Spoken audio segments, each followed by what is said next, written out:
সব বেঈমান খাইতেছে কিনা দুনিয়া।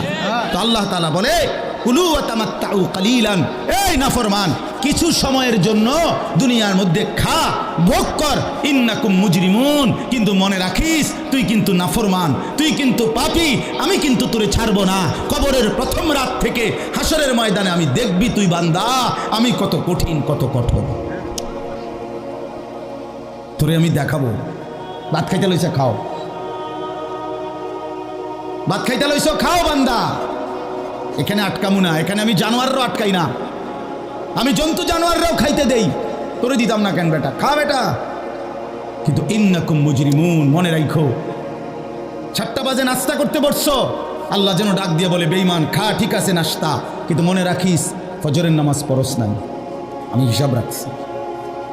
রাত 10টা বাজে খাইতে বসছো বেঈমান, ঠিক আছে খা, কিন্তু মনে রাখিস এশার নামাজ পড়ো নাই।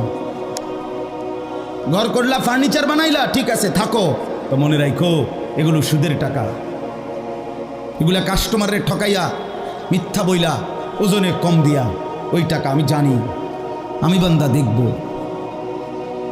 ওয়াইলুন ইয়াউমাইযিল লিল মুকাদ্দিবিন, আবার বলতেছে আল্লাহ মিথ্যাবাদী নাফরমান তোমাদের জন্য বড় বেশি দুর্ভোগ, লাঞ্ছনা, আযাব তোমাদের জন্য, আযাব।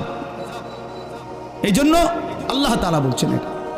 এরপরে আবার বলে দেখেন ওয়া ইযা কিলা লাহুমুর কাউ লা ইয়ারকাউন, এই ছেলেরা তোমরা সবাই শোনো, আল্লাহ তাআলা আবারও বলতেছে সমস্ত মিথ্যাবাদী নাফরমান তোমাদের জন্য হাসরের ময়দানে কেন লাঞ্ছনা হবে, এর প্রধান কারণ ওয়া ইযা কিলা লাহুমুর কাউ লা ইয়ারকাউন, যখনই বলা হতো নামাজ পড়তে, যখনই বলা হতো রুকু করতে, যখনই বলা হতো সেজদা দিতে, লা ইয়ারকাউন, আল্লাহ তাআলা বলেন সে রুকু করে না, সেজদা দেয় না, নামাজ পড়ে না, নামাজ পড়ে না।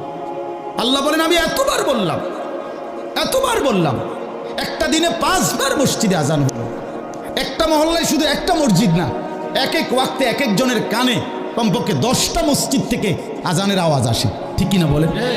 কিরে বান্দা এত শক্ত হইলি কেমনে বান্দা, আমার এত বড় আসমান ও জমিন দিয়া, এত বড় কায়নাত দিয়ে বান্দা আমি তোকে লালন পালন করলাম, বিনিময়ে তুমি একটা সেজদাও দিলা না।